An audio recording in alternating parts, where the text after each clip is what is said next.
Muy buenas noches. Es un placer para mí compartir con ustedes en esta noche, especialmente con los hombres de la iglesia Peters Road. Aunque la palabra del Señor no se ciña exclusivamente para uno de los géneros, pero me han pedido que sea un poco más preciso para con los hombres.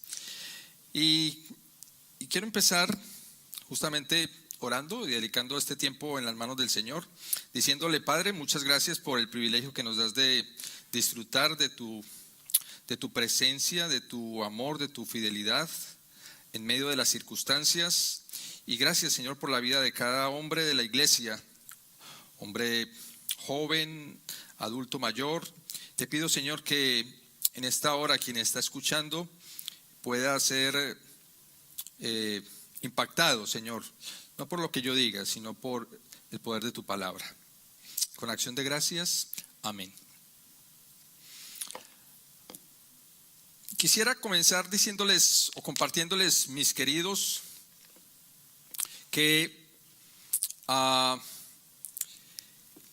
observar la realidad social actual, hay autores que coinciden plenamente en que la falta de esperanza es una situación que ocupa a la población actual. Jóvenes, adultos, son personas que están con una situación de falta de esperanza. Nuestra época es una época realmente de bastante desilusión, y más adelante voy a explicar un poquito por qué. Pero hay falta de confianza en un montón de cosas. Hay falta de confianza en las instituciones, hay falta de confianza en los líderes políticos, hay falta de confianza en las instituciones aún religiosas. Hay un índice de desempleo que es histórico. La inseguridad social es otro factor que influye para el descontento, la desconfianza, la desesperanza, el desorden público. Los conflictos étnicos y raciales es otra realidad que nos toca vivir actualmente. Y entre otros factores, ellos producen desconfianza. Y ni qué decir el factor que por meses nos ha afectado durante este año aquí. Pues aquí no, en todo el mundo, que es la pandemia, el virus, el coronavirus, con tanta información contradictoria y también con tanta desinformación. Eso hace que esta generación no sea una generación de muchas esperanzas, que no tengan muchas expectativas. Y surge entonces una pregunta: hermano, tú que me estás viendo, tú que estás escuchando, una pregunta que la palabra del Señor quiere responder esta noche es: ¿ofrece el mensaje de Dios una alternativa a esta crisis? ¿Ofrece el mensaje de Dios una alternativa a estos tiempos difíciles?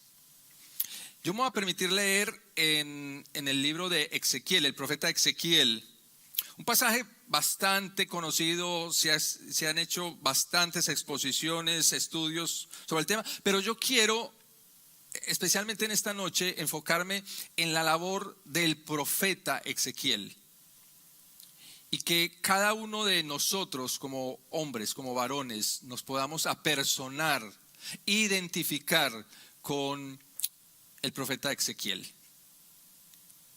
Dice la palabra del Señor, Ezequiel capítulo 37, versículos 1 al 14. La mano del Señor vino sobre mí y me sacó en el espíritu y me puso en medio del valle que estaba lleno de huesos.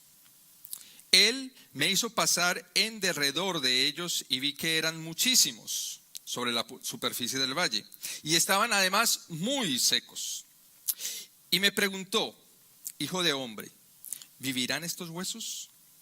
Y yo respondí: Señor Dios, tú lo sabes. Entonces me dijo: profetiza sobre estos huesos y diles: huesos secos, oigan la palabra del Señor. Así dice el Señor Dios a estos huesos: voy a hacer que en ustedes entre espíritu, y vivirán. Y pondré tendones sobre ustedes, haré crecer carne sobre ustedes, los cubriré de piel y pondré espíritu en ustedes, y vivirán y sabrán que yo soy el Señor. Profeticé pues como me fue mandado, y mientras yo profetizaba hubo un ruido y luego un estremecimiento, y los huesos se juntaron, cada hueso con su hueso. Y miré que había tendones sobre ellos, creció la carne y la piel los cubrió, pero no había espíritu en ellos. Entonces él me dijo: profetiza al espíritu, profetiza, hijo de hombre, y dile al espíritu: así dice el Señor Dios, ven de los cuatro vientos, oh espíritu, y sopla sobre estos muertos y vivirán. Y profeticé como él me había ordenado, y el espíritu entró en ellos y vivieron y se pusieron en pie un enorme e inmenso ejército. Entonces él me dijo: hijo de hombre, estos huesos son toda la casa de Israel. Ellos dicen: nuestros huesos se han secado, nuestra esperanza ha perecido, estamos completamente destruidos. Por tanto, profetiza y diles: así dice el Señor Dios, voy a abrir sus sepulcros y los haré subir de sus sepulcros, pueblo mío, y los llevaré a la tierra de Israel. Y sabrán que yo soy el Señor, cuando abra sus sepulcros y los haga subir a ustedes de sus sepulcros, pueblo mío. Pondré mi espíritu en ustedes y vivirán, y los estableceré en su tierra. Entonces sabrán que yo, el Señor, he hablado y lo he hecho, declara el Señor.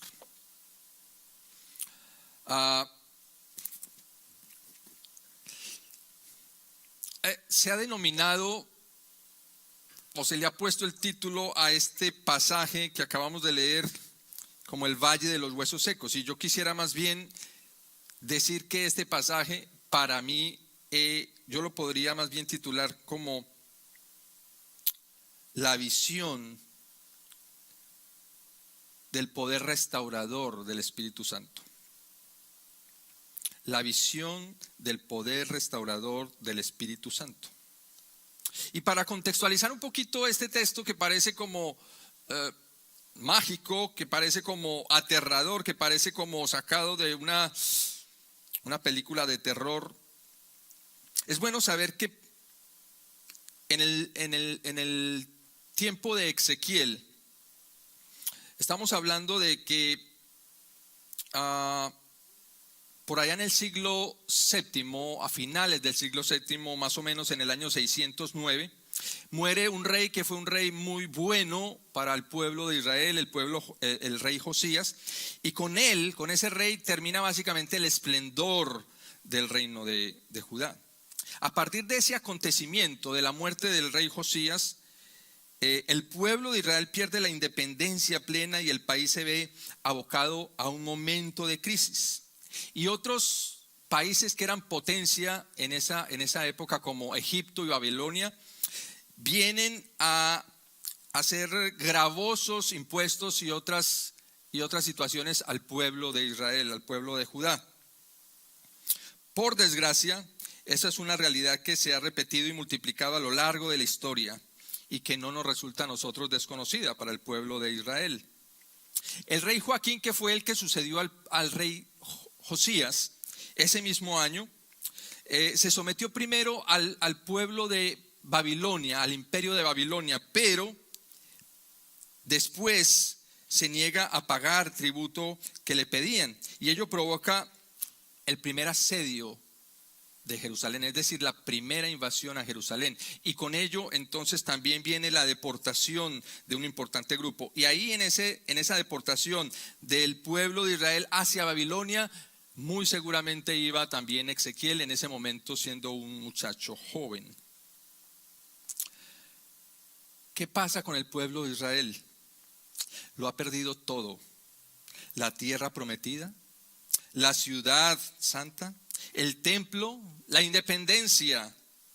Ni siquiera le queda la esperanza de tal vez volver o retornar o ni siquiera la seguridad de ser el pueblo elegido y amado por Dios.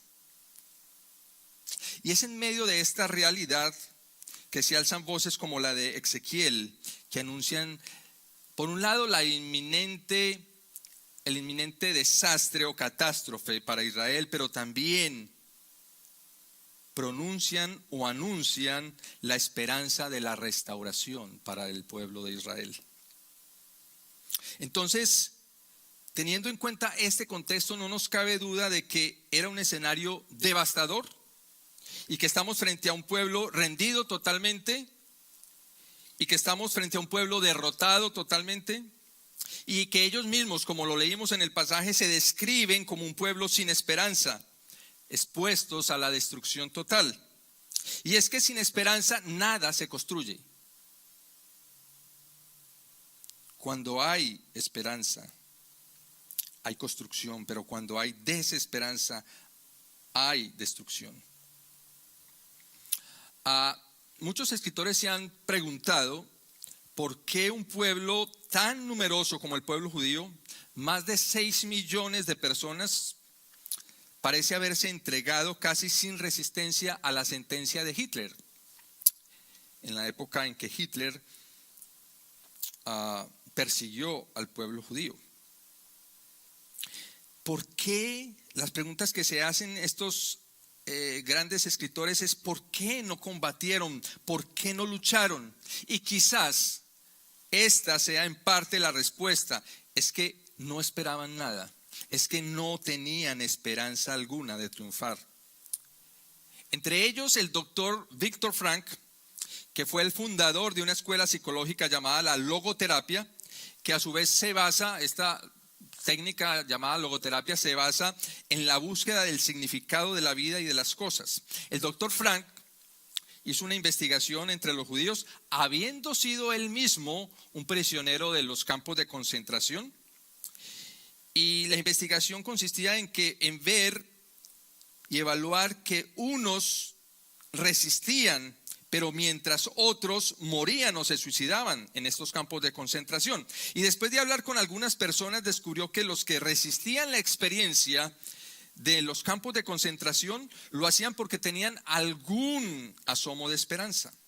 En otras palabras, cuando hay esperanza hay posibilidad de lucha. Cuando no la hay, no hay motivación, no hay energía para resistir, no hay energía para combatir. Ese es el escenario, ese es el panorama que el Señor le presenta a Ezequiel. Un escenario completamente devastador, un escenario sin esperanza. Hoy se presenta en nuestra generación un cuadro muy parecido, sufriendo del mal de no querer. Del mal de no querer. Pero yo quiero en esta noche, mis queridos hermanos, que veamos a partir de este pasaje 3 efectos que produce el Espíritu Santo cuando se le obedece. 3 efectos que produce el Espíritu Santo cuando se obedece. El primero de ellos lo vemos ahí en el capítulo 37, versículos 1 y 2. Y yo lo he titulado La ayuda del Espíritu a tomar conciencia de la realidad. La ayuda del Espíritu a tomar conciencia de la realidad. La respuesta del profeta era clave. Y por eso dije en un principio que quiero que en esta noche nosotros podamos identificarnos con la actitud, con la posición, con la respuesta del profeta. La respuesta del profeta era clave para la intervención de Dios. De la misma manera también es decisiva para la acción de Dios en nuestro tiempo. ¿Qué respuesta le damos a partir del momento en que percibimos o captamos la realidad que el Espíritu nos muestra? El Espíritu a través de una visión le mostró al profeta Ezequiel una realidad. El Señor le pregunta, ¿vivirán estos huesos? ¿Y cuál es la respuesta del profeta? El profeta pudo dar un montón de respuestas. Por ejemplo, mira, Señor, realmente es necesario cambiar las estructuras sociales que hay. Mira, Señor, también este sistema educativo, este sistema económico es un desastre. Las personas necesitarían mejorar condiciones de educación, condiciones de empleo. Otra respuesta podría ser, mira, Señor, mientras sigan realmente estos políticos, esta corrupción, no se podrá lograr nada. El ser humano, a través de la historia, ha fabricado innumerables respuestas para explicar la condición humana. A veces utilizamos esas mismas respuestas para responderle a Dios cuando Él nos pregunta, ¿vivirán? El profeta contesta, Señor, tú lo sabes. Señor, hasta donde yo sé, hasta donde yo entiendo, la vida solo depende de ti. Tú eres el autor de la vida. Tú eres el único que tiene la solución. Y en esa respuesta del profeta Ezequiel vemos que él no se atribuye la más mínima intención o crédito de la posibilidad de dar vida. En él no hay ninguna de esas capacidades, ningún potencial, ningún poder para darle vida a ese contexto de huesos secos. Pero el profeta aún ahí no ha completado el examen que Dios le quiere hacer. El Señor ahora le dice, profetiza sobre esos huesos secos y diles, tremendo. El Señor muestra un panorama al profeta Ezequiel, un panorama devastador, unos huesos, muchos huesos, y dice que estaban secos, muy secos. Y sabemos que justamente el hueso es de los órganos del cuerpo quien produce la sangre. Pero si están secos, no produce la sangre, es decir, no produce vida. Estaban totalmente muertos. Y seamos sinceros, nos podríamos hacer algunas preguntas. ¿No es este realmente el peor auditorio para una predicación? Y Dios le está diciendo a Ezequiel, profetiza. Y aquí profetizar es proclama mi palabra a estos. ¿No es este el peor auditorio para una predicación? ¿Quién quiere, hermano, predicar a un auditorio así? ¿Quién se le mediría una campaña en un cementerio?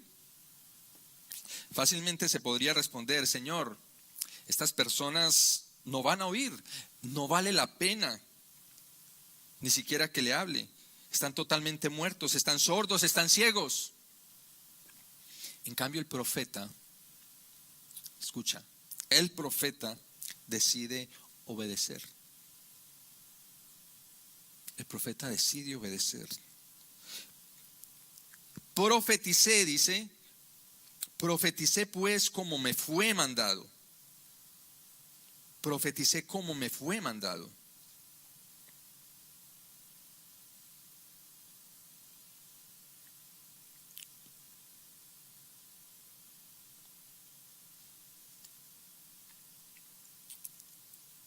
Dios honra la obediencia del profeta. Pregunta, ¿qué posibilidades había en ese valle de huesos secos?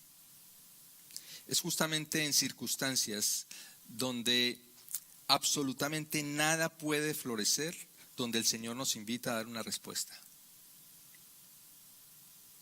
¿Se acuerdan también ya en el Nuevo Testamento cuando Jesús está predicándole a una gran multitud? Y le dice a uno de los discípulos que es necesario alimentarlos. Y ellos dicen, ¿cómo vamos a hacer? Solamente aquí hay unos cuantos panes y unos cuantos peces. De lo que aparentemente es imposible hacer algo, Dios obra milagros. Dios honra esa obediencia del profeta. Es justamente en circunstancias donde absolutamente nada puede florecer, donde el Señor nos invita a dar una respuesta como la del profeta. Y cuando respondemos, Señor, si de la vida se trata, tú lo sabes. Si tú no intervienes, no habrá nada. Entonces el Señor nos dice, está bien, Correcto. Y así le dijo al profeta Ezequiel. Correcto. Está bien. Ha respondido correctamente. Entonces, profetiza y vas a ver renacer la vida. Pero me surge otra pregunta. ¿Qué es lo que lleva a obedecer al profeta en situaciones que parecen imposibles? El Espíritu del Señor. Es el Espíritu quien nos ayuda en situaciones que se ven tan irracionales. Cuando el profeta obedece, entonces el Señor le da una palabra específica y el profeta la pronuncia. El profeta dice: profeticé y hubo un ruido mientras yo profetizaba. Profeticé y hubo un ruido mientras yo profetizaba.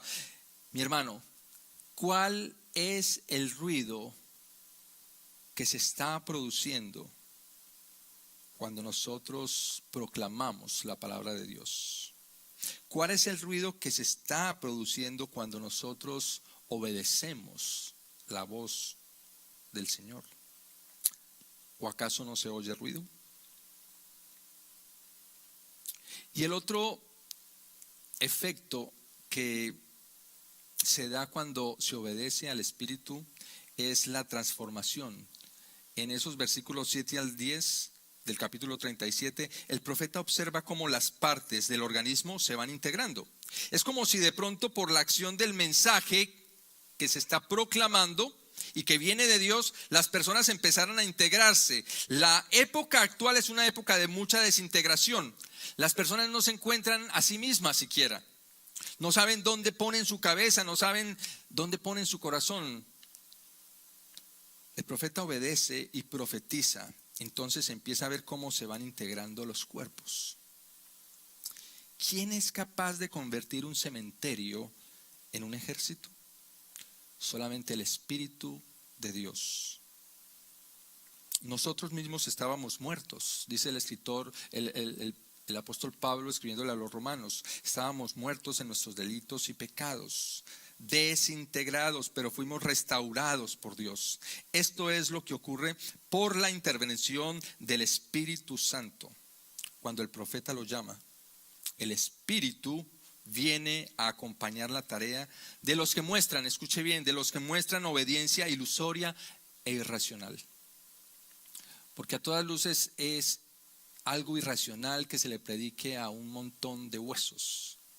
Como podría ser irracional que nosotros compartamos con personas que sabemos son personas bien incrédulas, son personas que son ciegas, sordas a la palabra.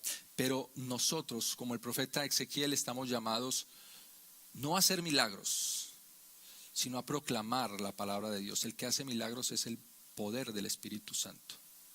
Él es el que transforma verdaderamente vidas. Él es el que puede hacer de nada, de lo que nosotros vemos como algo vil, algo honroso. Dice también su palabra. Para concluir, quisiera justamente a través de una pregunta: ¿cómo es la transformación que produce el Espíritu? ¿Cómo es la transformación que produce el Espíritu? Y en primer lugar yo diría que es una transformación que se inicia de adentro y se manifiesta hacia afuera.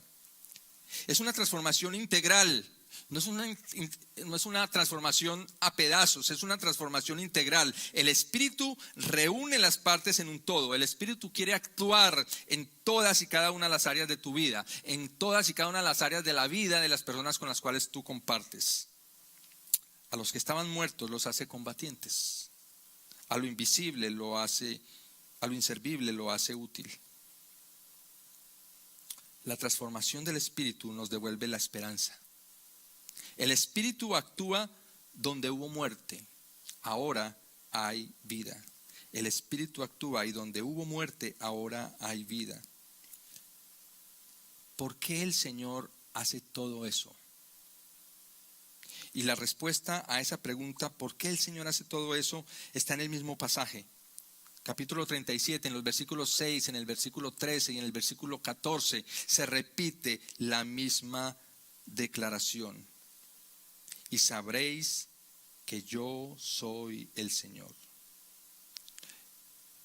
Él lo que hace a través de Ezequiel con el pueblo de Israel y lo que hace hoy contigo o a través tuyo para con otras personas, No lo hace para que el mundo sepa que nosotros existimos. No lo hace para que nosotros crezcamos, lo hace para que sepamos que Él es Dios. El Señor sabe que cuando el hombre olvida quién es Él, cae en la ruina. El secreto entonces es que nosotros sepamos que Él es Señor. El Señor les bendiga. Padre, muchas gracias por tu palabra, muchas gracias por, a través del profeta Ezequiel, exhortarnos y llamarnos a obedecerte para ver cómo el poder transformador de tu Espíritu Santo obra en las vidas de quienes le proclamamos las buenas nuevas, aún en medio de circunstancias adversas, porque solamente en ti hay esperanza y hay vida. Amén.